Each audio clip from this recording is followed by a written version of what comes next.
Hola, tenemos aquí con nosotros a Iber Esqué, que es el jefe de estadística de la OMC, y quisiéramos que nos contara qué quiere decir exactamente el concepto de comercio en valor agregado. Si me permites, quisiera empezar por qué estamos haciendo esto y creo que va a ayudar a entender.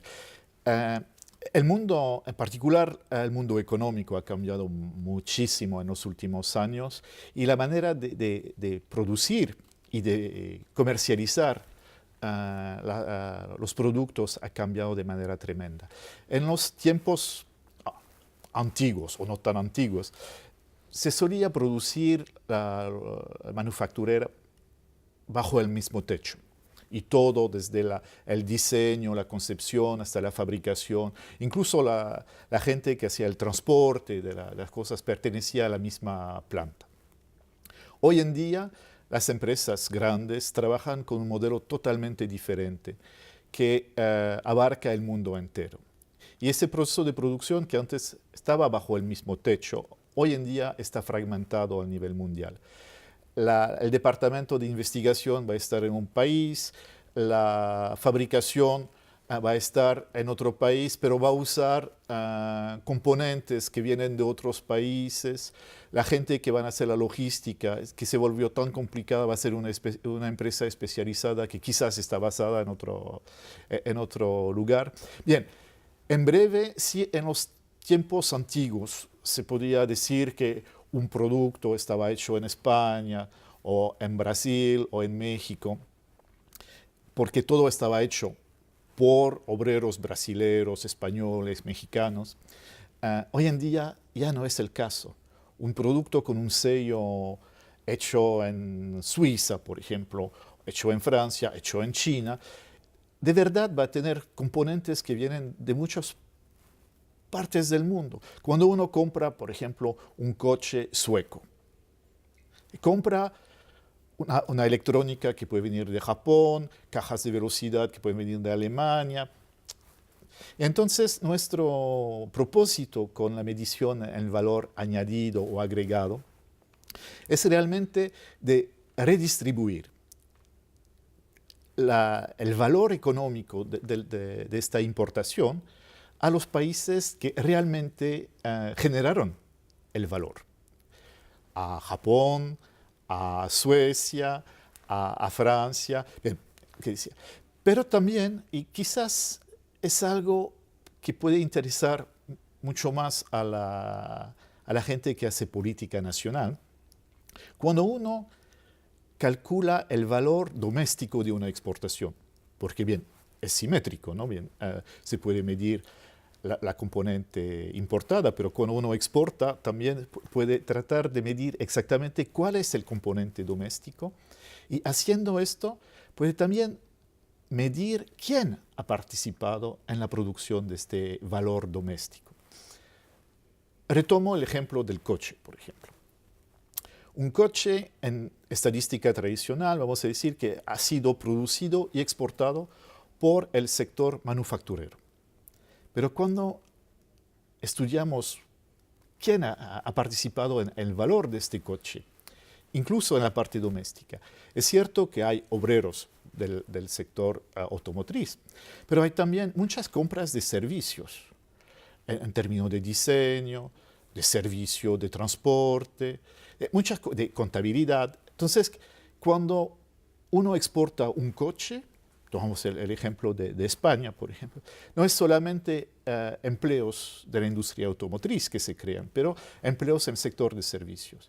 Y para países desarrollados, hoy en día es muy importante porque se sabe que la mayoría de los empleos están en el sector de servicios. Parece un concepto muy interesante, pero ¿por qué es importante calcular las estadísticas de esta forma? Creo por una razón básica es que cuando uno tiene una información equivocada, toma decisiones equivocadas.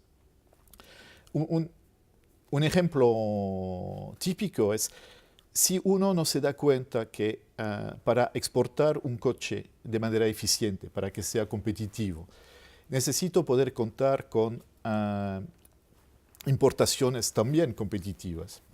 que vienen de otros países, uno puede tener la tentación de proteger mi sector automotriz levantando barreras comerciales para evitar importaciones. Pero haciendo esto, de hecho, me estoy marcando un autogol, como se dice en fútbol, porque creo proteger mi empresa y de verdad que le estoy impidiendo tener competitividad internacional porque le estoy cortando de sus fuentes de insumos. Entonces, tener clara esa interdependencia permite evitar tomar decisiones erróneas. ¿Y cuál puede ser el impacto de un cambio de este tipo en el cálculo de las estadísticas en el comercio y en la política comercial? ¿Vamos a cambiar la forma en la que se elaboran las estadísticas o es solo un concepto político? Vamos a cambiar, y estamos cambiando, la manera no de hacer las estadísticas, pero más bien de reunir las varias informaciones disponibles hoy en día para verlas, interpretarlas de manera diferente. Y creemos que a hacer esto vamos a ayudar a lograr buenas decisiones. Tomo un ejemplo de actualidad. Hay mucha tensión en la negociación comercial hoy en día por el desequilibrio que existe en el comercio bilateral entre los Estados Unidos y China.